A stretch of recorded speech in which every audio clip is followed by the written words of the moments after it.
Gracias, Padre Santo, en el nombre de Jesús. Te damos honra, te damos gloria, te damos alabanza y te pedimos, Padre, que nos ayudes. Y sí, Señor, que seamos edificados con tu bendita palabra cada día.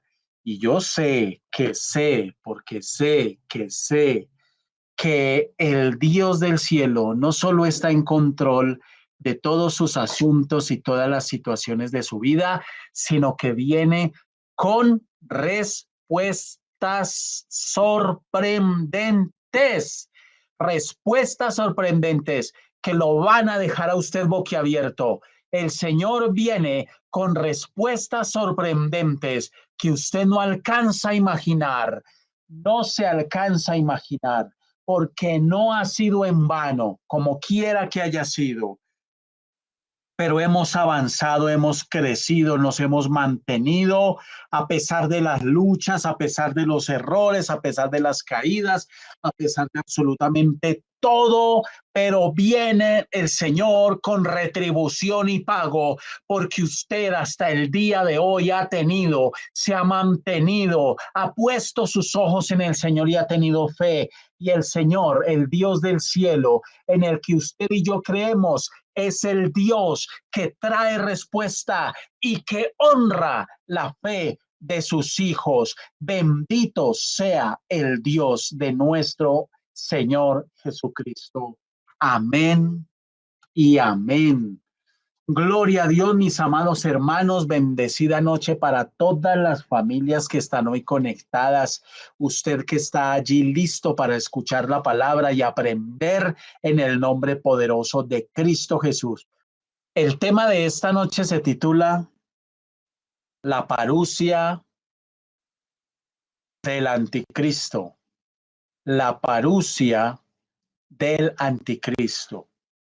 La palabra parucia significa llegada, advenimiento, aparición, venida. Esa es la parucia.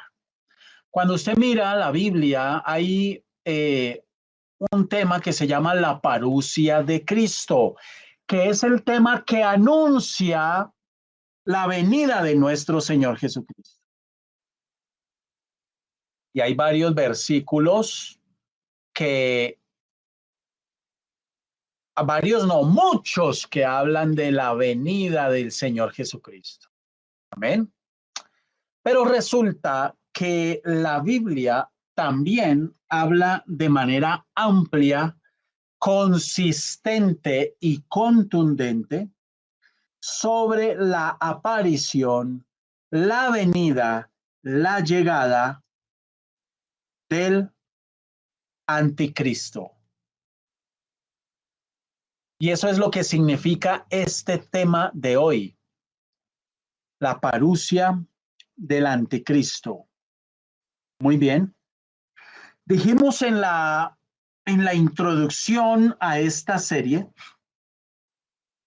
que así como Jesucristo es la manifestación expresa del Dios invisible, el anticristo es la encarnación misma de Satanás. Esa es la meta final de Satanás. Y vamos a empezar por definir la palabra anticristo. Y luego vamos a pasar a mirar algunos versículos, tanto en el Antiguo como en el Nuevo Testamento, que hablan y anuncian la aparición y la venida del anticristo. Muy bien. La palabra anticristo solo aparece, escúcheme, solo aparece en el Nuevo Testamento, en las epístolas de Juan. Exactamente, en Primera de Juan, tome nota por favor, Primera de Juan 2:18, 2:18,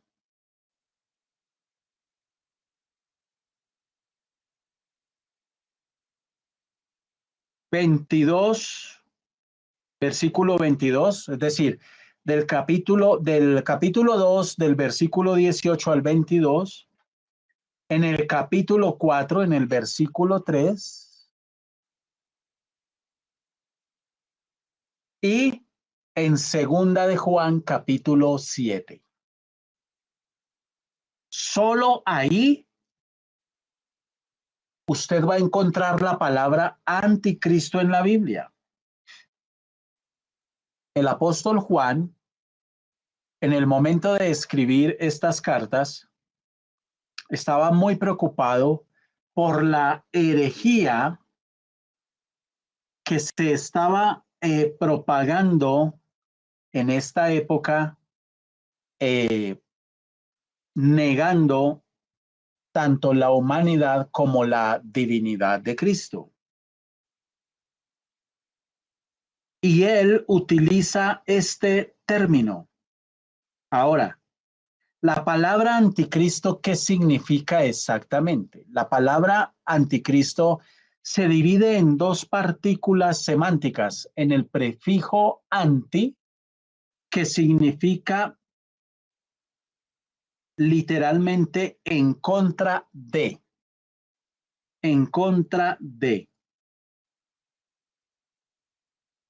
y que también significa en lugar de.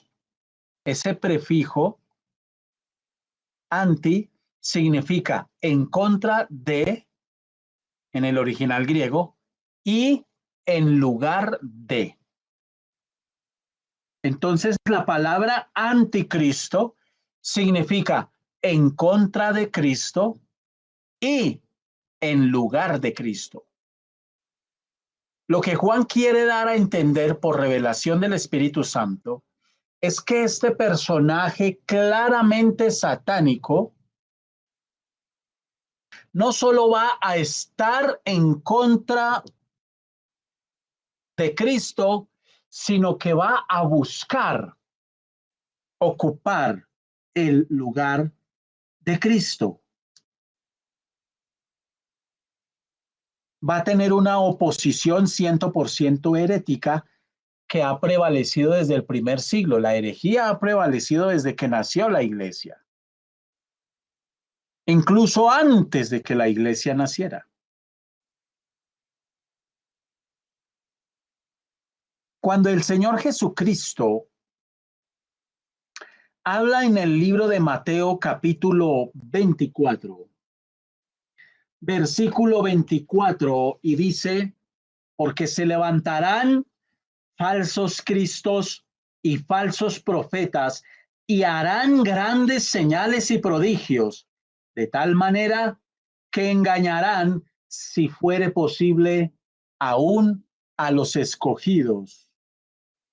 Estaba haciendo referencia a algo que ocurriría al final de los tiempos. Usted sabe que el libro de Mateo, capítulo 24, este capítulo 24, para muchos es simplemente historia. A ver quién se acuerda cuál es el término que se utiliza para definir cuando se considera que es solo histórico. ¿Cuál es el término que hemos utilizado siempre? Entonces, muchos dicen que el capítulo 24 de Mateo es preterista fundamentalmente, es decir, que es pura historia, que eso ya pasó. Y cuando usted estudia los acontecimientos narrados en el capítulo 24, de Mateo, efectivamente usted lo relaciona con el primer siglo al tercero y va a encontrar que todo lo anunciado aquí ya sucedió. Pero no nos podemos quedar simplemente diciendo que el capítulo 24 de Mateo es preterista, es decir, histórico. No, nos quedamos cortos en el significado. El capítulo 24 de Mateo no está solo para hablarnos de lo que pasó en los primeros siglos de la iglesia, sino lo que va a pasar en los últimos tiempos. De tal forma que lo que está anunciado ahí en Mateo capítulo 24, versículo 24, cuando el Señor habla de que van a levantarse falsos cristos y falsos profetas, no es algo que ya pasó. Sí, siempre han habido desde la historia de la iglesia y de la humanidad, de la era cristiana, siempre han habido falsos cristos, falsos profetas, pero está hablando de lo que va a suceder en los últimos tiempos y que se va a dar con una intensidad que nosotros, mis amados hermanos, no alcanzamos a imaginar. Es lo mismo que el Señor anuncia en el libro de Marcos, capítulo 13, lea por favor, Marcos capítulo 13, versículo 22, cuando dice, porque se levantarán falsos cristos y falsos profetas y harán señales y prodigios para engañar, si fuese posible, aún a los escogidos. Cuando nosotros miramos en la Biblia, es muy curioso encontrar gente que diciendo creer en Dios, dicen no creer en este tema del anticristo. Grave error. Porque no creer en la venida del anticristo es no creer en la palabra. En una parte importante de lo que anuncia la palabra. Y en el discurso profético de Mateo capítulo 24, los discípulos deseaban saber qué señal habría de la segunda venida de Cristo y del fin del siglo, como lo dice en el versículo 3 de Mateo 24. Y entre las cosas que Cristo les dijo estaba la advertencia en el versículo 5, porque vendrán muchos en mi nombre, diciendo, yo soy el Cristo, y a muchos engañarán. Y añade, entonces, si alguno os dijere, mirad, aquí está el Cristo, o mirad, allí está, no lo creáis, porque se levantarán falsos cristos y falsos profetas y harán grandes señales y prodigios, de tal manera que engañarán, si fuere posible, aún a los escogidos. Es muy probable que en cada generación que ha habido de seres humanos, Satanás haya tenido preparado algún personaje con todas las características del anticristo para que ocupe este puesto y así engañar a la gente y hacerle creer que el anticristo ha llegado. Solo que debemos tener en cuenta que el tiempo aún de la manifestación de este personaje aterrador, el tiempo de Dios todavía no ha llegado. El anticristo no va a aparecer hasta tanto no sea cumplido el tiempo de Dios. Ya está cumpliéndose, ya estamos cerca de ese tiempo. Ahora, Satanás, desde el principio de la creación, ha tratado de deshacer y de sabotear la obra de Dios.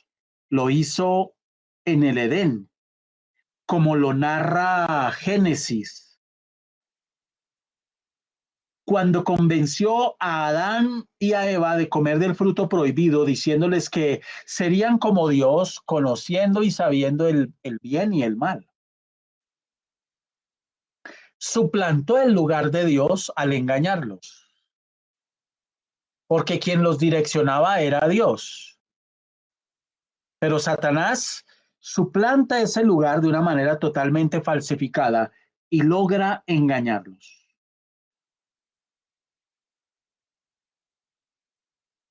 Y Satanás no solo ha tratado de inhabilitar al ser humano como inhabilitó a Adán para que gobernase la tierra como mayordomo de Dios, sino que lo ha intentado a lo largo de todas las generaciones de la humanidad que han existido.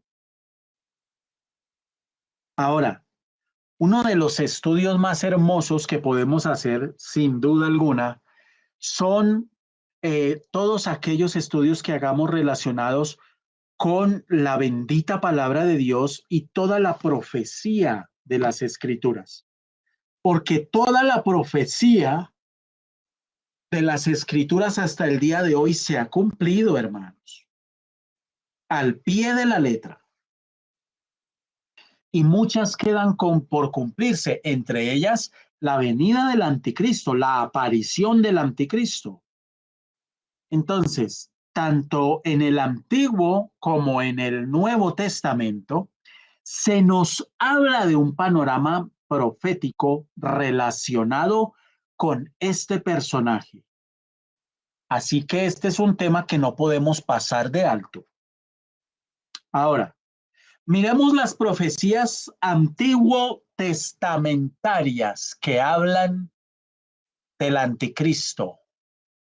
Las profecías antiguo testamentarias.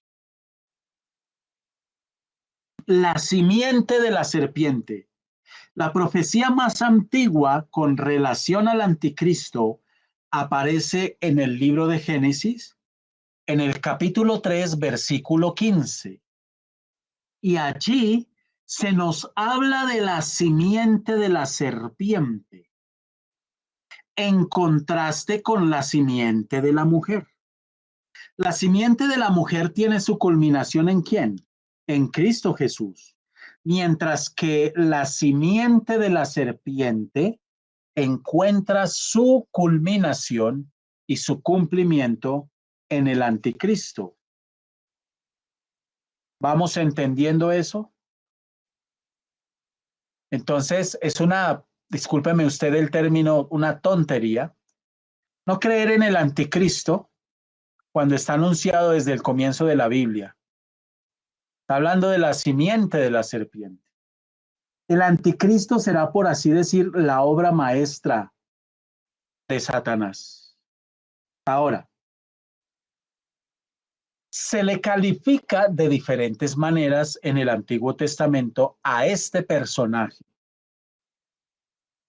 El libro de Isaías nos presenta las más maravillosas profecías mesiánicas. Se puede leer el libro de Isaías y encuentra las profecías más tremendas, más completas y más detalladas sobre el Señor Jesucristo. Pero asimismo, Isaías también vislumbra la aparición del anticristo y lo identifica bajo la figura del rey de Babilonia. Y así le llama, el rey de Babilonia. Ese es uno de los calificativos que se le dan al anticristo en el Antiguo Testamento. Eso está en Isaías capítulo 14. Busque usted el versículo. Dice, el que hería a los pueblos con furor, con llaga permanente, el que se enseñoreaba de las naciones con ira y las perseguía con crueldad. Y en otra referencia al mismo personaje, al anticristo, nos dice Isaías, en aquel día Jehová castigará con su espada dura, grande y fuerte al Leviatán, serpiente veloz, y al Leviatán, serpiente tortuosa, y matará al dragón que está en el mar.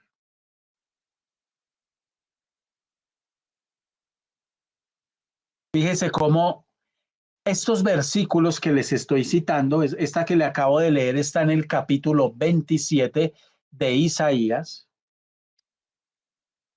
hacen una referencia directa, clara, al anticristo. De igual manera, en la visión de las cuatro bestias, vamos a estar haciendo un estudio, alístese, porque así como estamos estudiando versículo a versículo el libro de Apocalipsis, vamos a estar haciendo un estudio versículo por versículo del libro de Daniel. Ese es un libro muy complejo, pero lo vamos a desentrañar. Ya se está preparando la masa. Todavía no se ha metido al horno. La masa se está preparando, es decir, estamos en toda la investigación hermenéutica y exegética. Toda. Y se va a dictar un seminario completico de ese libro de Daniel. Hermanos, ese libro de Daniel es de los libros que más debemos estudiar para los últimos tiempos que estamos viviendo. Y es un libro, le he escuchado decir a muchos pastores, junto con Apocalipsis, que es más fácil una clase de matemática pura que entender esos libros. Pues vamos a estudiarlos en profundidad.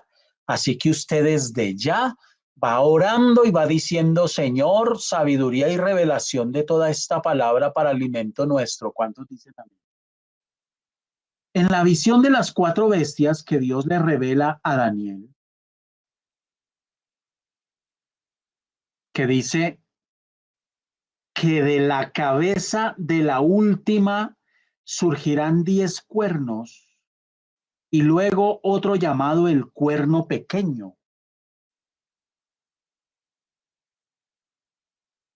Eso está en Daniel capítulo 7, del 7 al 8 y versículos del 20 al 26.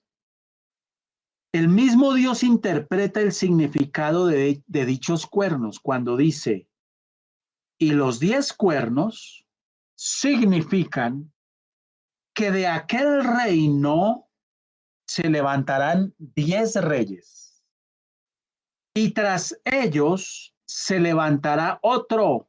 ¿Usted se acuerda que el día lunes en la conferencia que escuchamos el pastor nos hablaba de 10 naciones? Ahí están los 10 cuernos. Y dice aquí la palabra, y tras ellos se levantará otro, el cual será diferente de los primeros, y a 3 reyes derribará, y hablará palabras contra el Altísimo, y a los santos del Altísimo quebrantará, y pensará en cambiar los tiempos y la ley, y serán entregados en su mano hasta tiempo y tiempos y medio tiempo.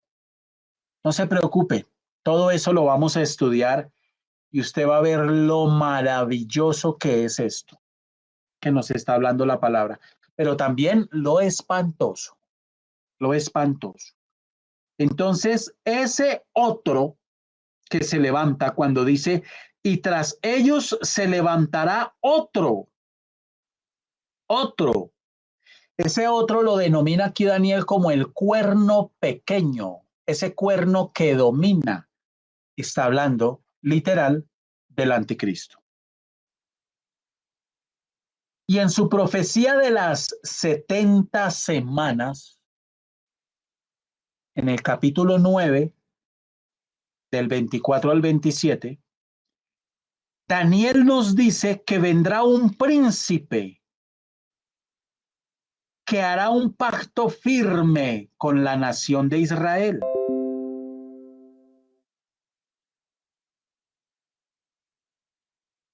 Algunos han atrevido a decirse que Daniel estaba hablando del mismo Señor Jesucristo. Están gravemente equivocados.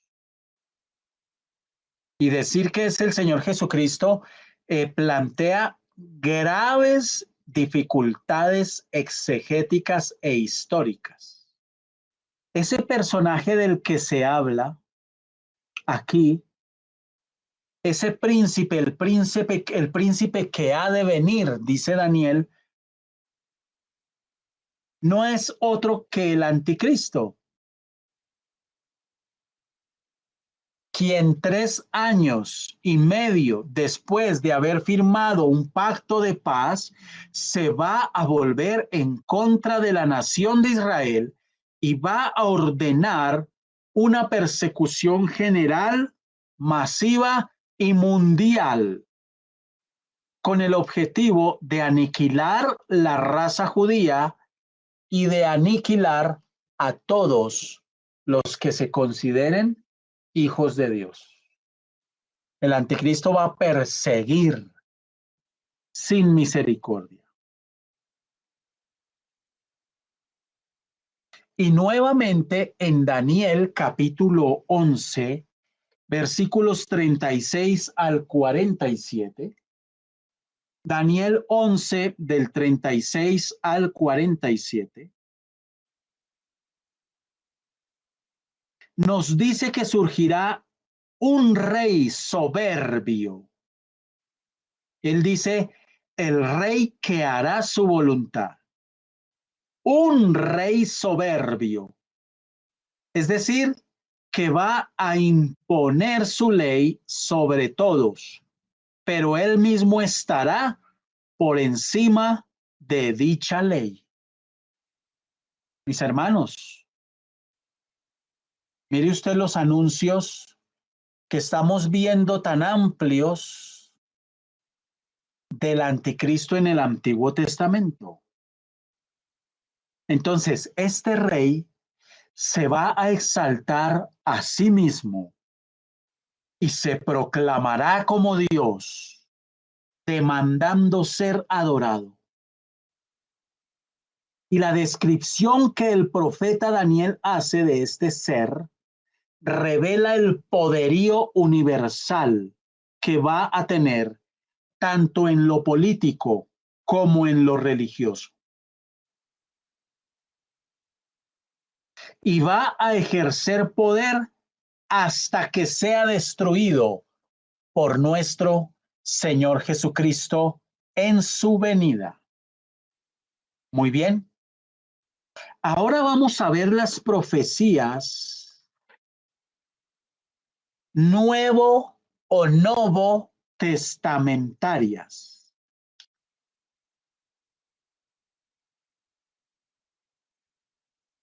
Es decir, los versículos bíblicos en el Nuevo Testamento que nos anuncian la venida del anticristo. Uno de los pasajes bíblicos más importantes con relación al anticristo es Segunda de Tesalonicenses. Yo quiero que usted, por favor, tome su Biblia y me acompañe allí para que usted lo mire con sus mismos ojos. Segunda de Tesalonicenses, capítulo 2, versículo 3. Mire lo que dice la palabra.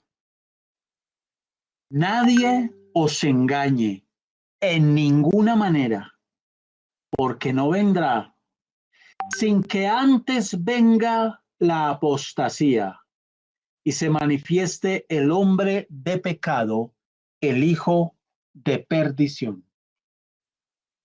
El apóstol Pablo nos da aquí un informe amplio relacionado con este nefasto personaje.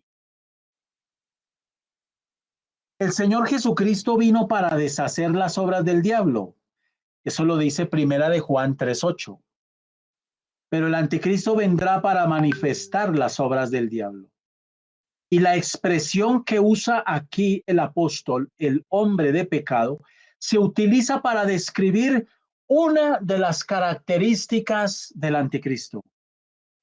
Él es el hombre de pecado. Nada más y nada menos.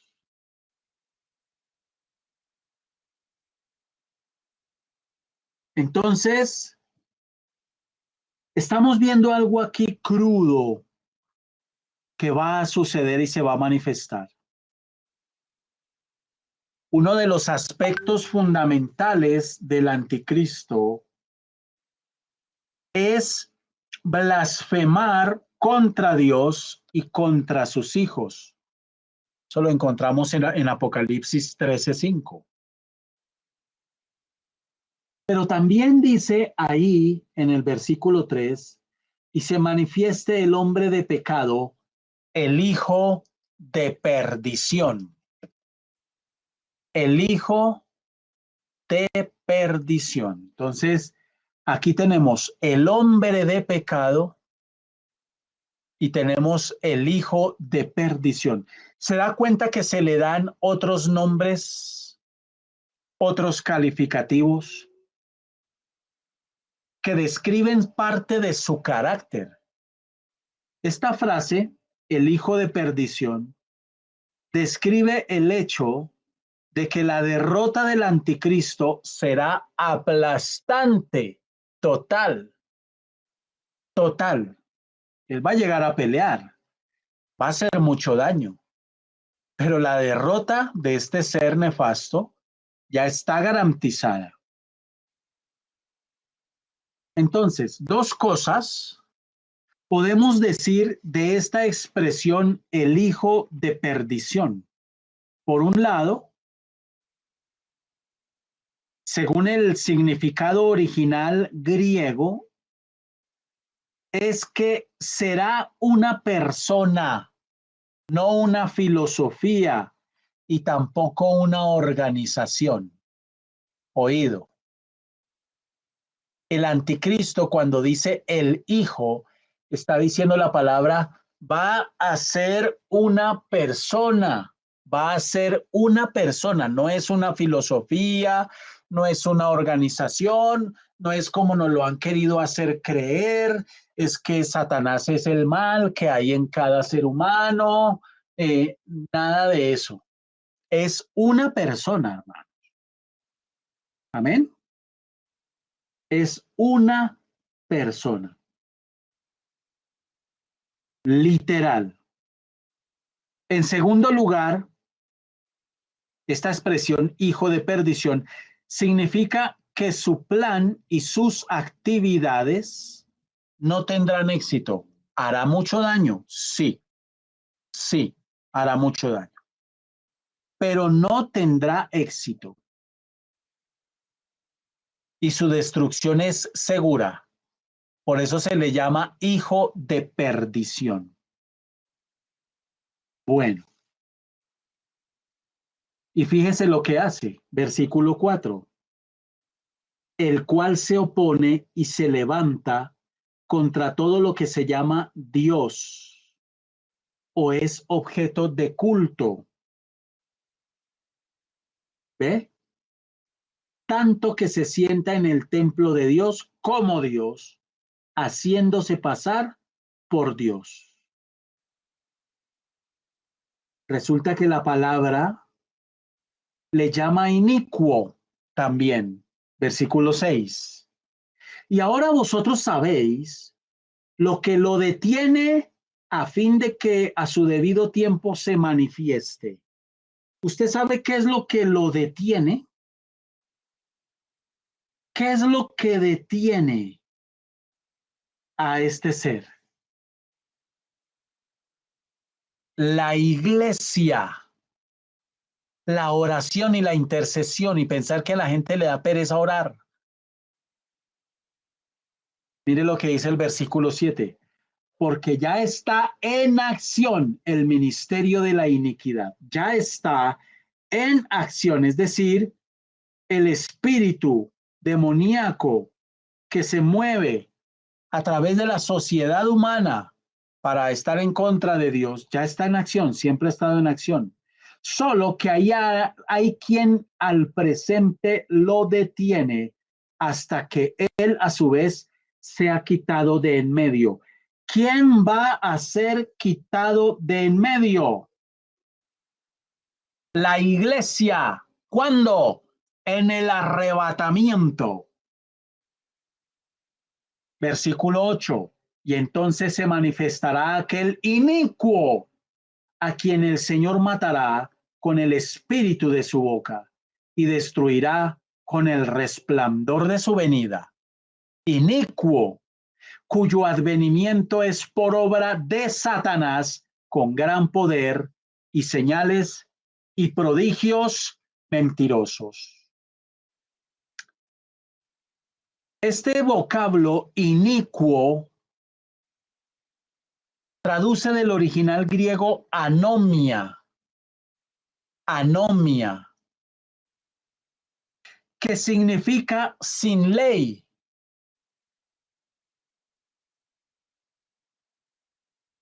Y lo que hace aquí el apóstol al utilizar este calificativo inspirado por el Espíritu Santo, es decir, que la condición de este ser es la de alguien que actúa contrariamente a la ley.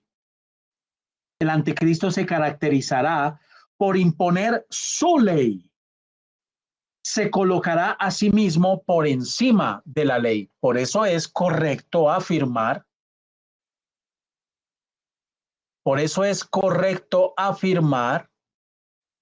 que una persona que dice yo no creo en Dios, yo no creo, la Biblia es falsa, la Biblia es mentira, es un engaño, Dios no existe, es correcto decir que esa persona que afirma eso, que se declara atea, es una persona que tiene el espíritu del anticristo. Tiene el espíritu del anticristo. Ese es el espíritu que ya está en movimiento. Esa es la acción del ministerio de la iniquidad que ya está en acción. Son demonios que se encargan de generar esa actitud en la gente de no creer. Sigamos. El apóstol Juan, quien usa esta expresión de anticristo para referirse a este ser satánico, utiliza otro calificativo, la bestia. Y resulta evidente cuando usted investiga que Juan usa la palabra bestia para describir el carácter y la personalidad del anticristo. La bestia. ¿Usted se imagina el terrible carácter que va a tener este ser? Hay otros dos nombres en la palabra de Dios que también se usan para referirse al anticristo.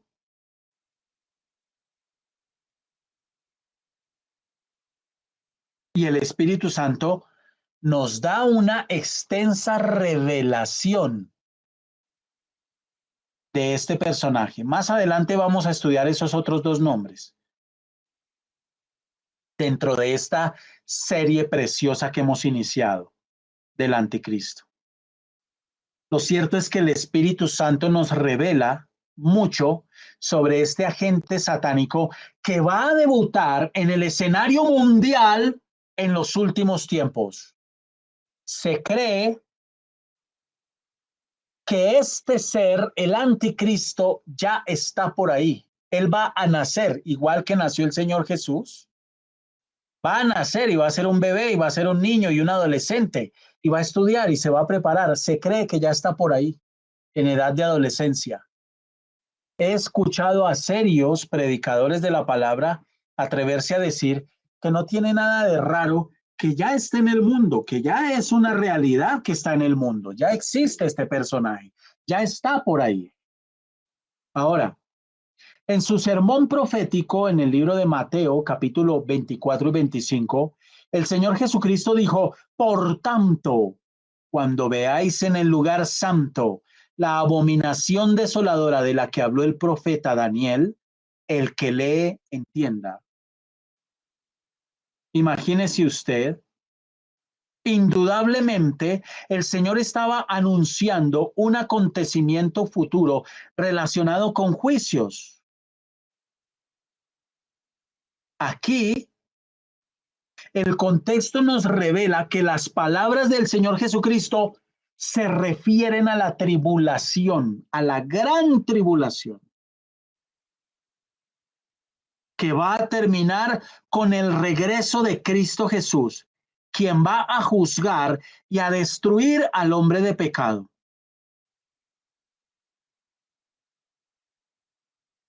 La abominación desoladora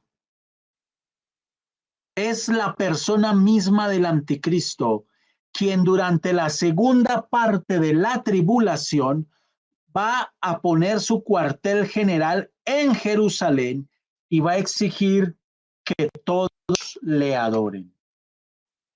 ¿Qué hemos visto en este tema, en esta segunda parte de esta serie hasta este momento?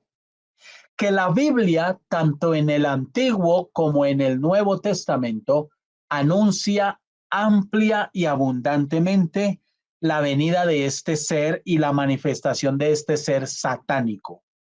Mis amados hermanos, retomando un poco la introducción que hicimos a esta serie, lo que se está viendo y lo que se está viviendo en el mundo cada día es peor. Cada día es peor.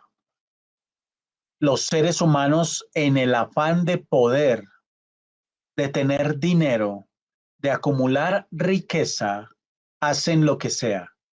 De eso estamos inundados. No solo Colombia, todos los países en el mundo. La maldad está multiplicada.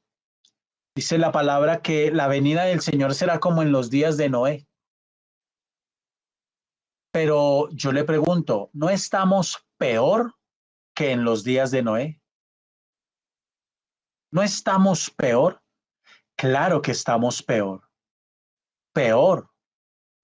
El ser humano hoy puede alcanzar niveles de codicia y de enfermedad mental y de obsesión con el poder, con el dinero, con el orgullo y la soberbia, que es capaz de destruir hasta su propia sangre. A lo mismo que ha engendrado es capaz de levantarse para maldecir. Maldito es el padre que se levanta a maldecir a sus hijos. Y terrible será su destino. No puede ser salva una persona, un padre, una madre que se levante a maldecir a lo que ha engendrado. No puede ser salvo, a menos que se arrepienta y pida perdón. Pero el ser humano en su codicia, en su maldad y en su ceguera, se ha desbocado en la expresión de maldad. El Dios del cielo tenga misericordia con usted. El Dios del cielo tenga misericordia conmigo.